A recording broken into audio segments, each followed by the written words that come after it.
Vous parlez tout seul, dans votre tête, parfois à voix haute, et vous vous demandez si c'est normal. La société dit que c'est étrange, peut-être un signe de folie. La science dit exactement le contraire. Si vous parlez régulièrement à vous-même, votre cerveau fonctionne peut-être à un niveau supérieur. Voici pourquoi.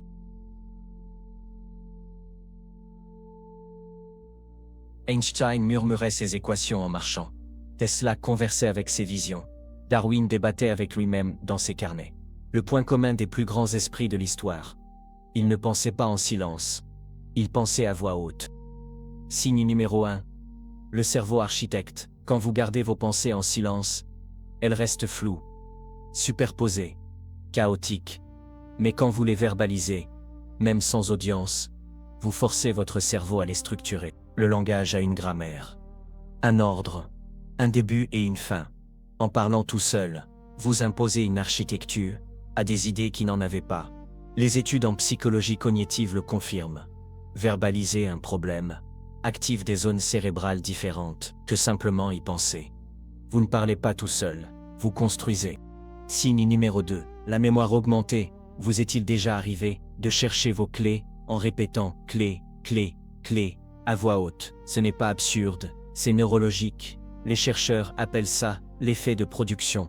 Ce que vous dites à voix haute, ce qu'on peut plus profondément en mémoire. Pourquoi? Double canal. Vous créez une trace auditive, en plus de la trace visuelle. Ceux qui parlent tout seuls ne perdent pas leurs affaires. Ils ne perdent pas leurs idées. Ils les verrouillent par le son. Signe numéro 3. Le solveur de problèmes. Une expérience célèbre. 2 groupes résolvent le même problème complexe. Le premier groupe travaille en silence. Le second groupe verbalise son raisonnement. Résultat, le groupe verbal résout le problème significativement plus vite. Parler active des régions cérébrales dormantes. Vous ne réfléchissez plus seulement avec votre logique. Vous ajoutez votre centre du langage, votre mémoire auditive, vos capacités d'écoute. Quand vous parlez tout seul devant un problème, vous êtes à fou. Vous êtes en train de recruter des renforts cognitifs. Signe numéro 4, le thermostat émotionnel.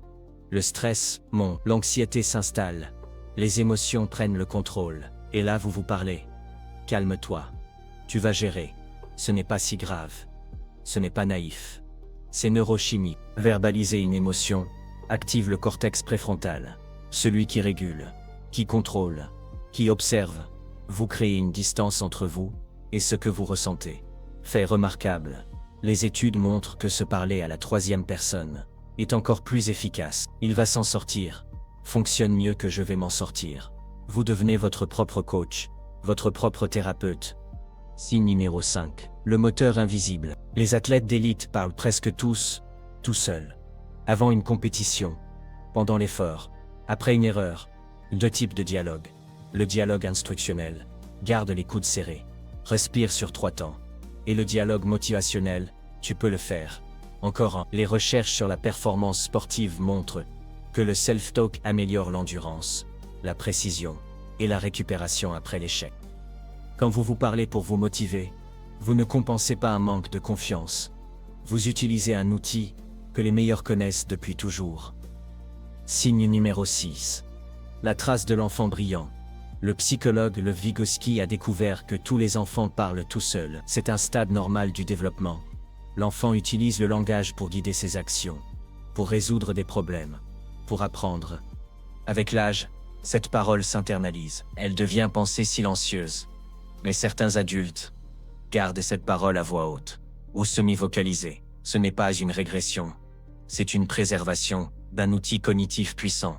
Les adultes qui parlent encore tout seuls ont gardé intact le mécanisme d'apprentissage de l'enfant. Attention, une nuance importante.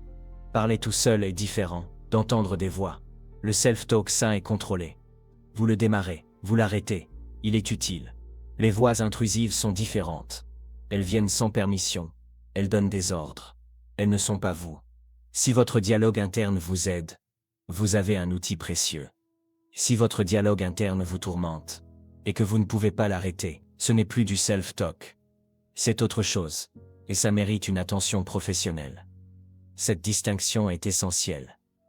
Comment optimiser ce pouvoir? Première technique, parlez-vous à la 3e personne. Tu vas trouver la solution, distance émotionnelle, clarté accrue. 2e technique, Posez des questions plutôt que des affirmations. Qu'est-ce que j'oublie? Fonctionne mieux que je n'oublie rien.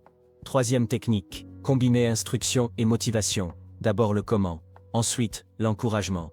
Ces ajustements simples transforment un réflexe en super pouvoir. Vous n'êtes pas étrange. Vous n'êtes pas en train de perdre la raison. Vous utilisez un outil que la plupart des gens ont abandonné en grandissant. Einstein ne pensait pas en silence. Tesla débattait avec des visions. Darwin argumentait avec lui-même. Et vous, vous parlez tout seul. La vraie question n'est pas si c'est normal. La vraie question est, parlez-vous assez? Maintenant, dans combien de ces situations vous êtes-vous reconnu? Vous structurez vos pensées à voix haute, vous répétez les choses pour mieux les retenir, vous vous calmez en vous parlant, mettez votre réponse en commentaire. Et si quelqu'un vous a déjà dit que parler tout seul était bizarre, envoyez-lui cette vidéo. C'est peut-être un génie qui s'ignore. Parlez-vous,